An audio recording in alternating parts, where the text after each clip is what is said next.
This is my audience. Thank you guys. Have a seat.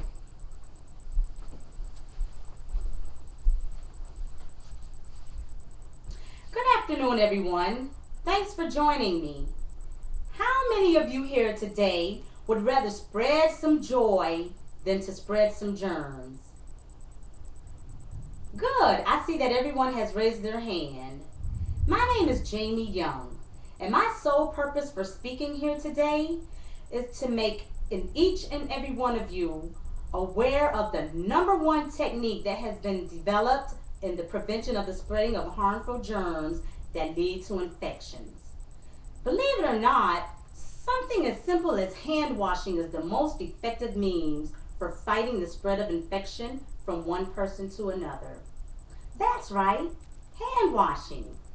Did you know that our hands and nails are the number one agents for harboring infectious germs and bacteria? Some of you may be interested in a healthcare occupation, and some of you may not.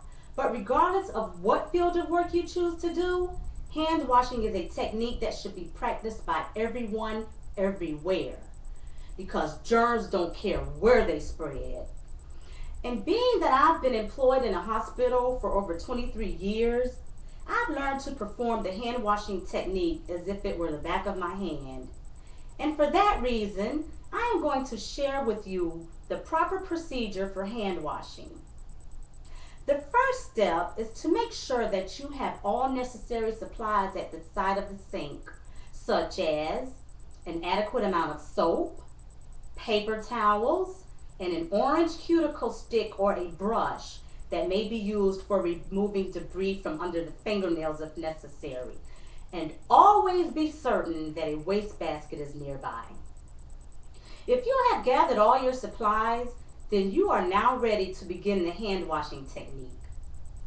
First, you're going to slightly step back from the sink to make sure that you don't splash or contaminate your uniform or clothing. Do not touch the inside of the sink with your hands, since it is considered contaminated. Turn the faucet on with a dry, clean paper towel. The water should be warm, not hot. Hot water may burn, and it dries your skin out as well. After turning on the warm water, discard the paper towel in the waste container. With your fingertips pointed downward, wet your hands. Being that the fingers are pointed downward, this prevents the water from getting on the forearms and then running back down to contaminate the hands again. Use soap to get a lather on your hands. If you use liquid soap, use at least a quarter-sized amount of soap. This ensures that you have enough soap to make a very rich lather. Put the palms of your hands together and rub them using friction and a circular motion for 10 to 15 seconds. After doing this, put the palm of one hand on the back of the other hand. Rub them together several times. Make sure to reverse the position of the hands to assure even coverage. Next, you will interlace the fingers on both hands and rub them back and forth several times, being certain to reverse this position as well. If necessary, you will use the blunt end of a cuticle stick for removing debris from under the fingernails. Once you perform all of these steps that I've mentioned, this ensures that all parts of both hands are clean and you are now ready to rinse. Rinse your hands, keeping the fingertips pointed downward. After you rinse your hands, leave the water running. Use a clean, dry paper towel to dry your hands from the tips to the wrist. When you're done, put the paper towels in the trash. Use another clean, dry paper towel to turn the faucet off. This prevents the hands from becoming contaminated again. Be sure to throw all paper towels in the trash, and please be mindful to leave the area neat and clean.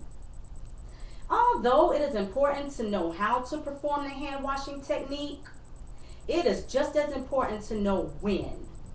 The hands should be washed frequently, such as before and after contact with any individual. Anytime the hands become in contact with any soiled or contaminated items. Before applying and immediately after removing gloves. Before or after handling any specimens or food. After picking up any item off the floor. After using the restroom, of course. After you sneeze, cough, or blow your nose. After touching your hair. And before and after any contact with your mouth or mucous membranes, such as eating, drinking, applying lip balm, smoking, and before and after applying or removing contact lens. One other important factor that I need to add is that just because you wear gloves or use hand sanitizers does not mean that you don't need to perform the hand washing technique.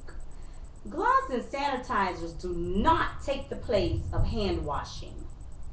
Because hand sanitizers are not 100% effective in killing germs, it is still necessary to wash your hands as well to remove any germs that may still be lingering.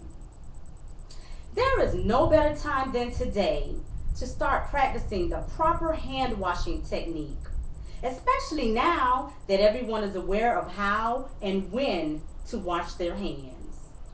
And last but not least, everyone please remember to spread your joy and not your germs.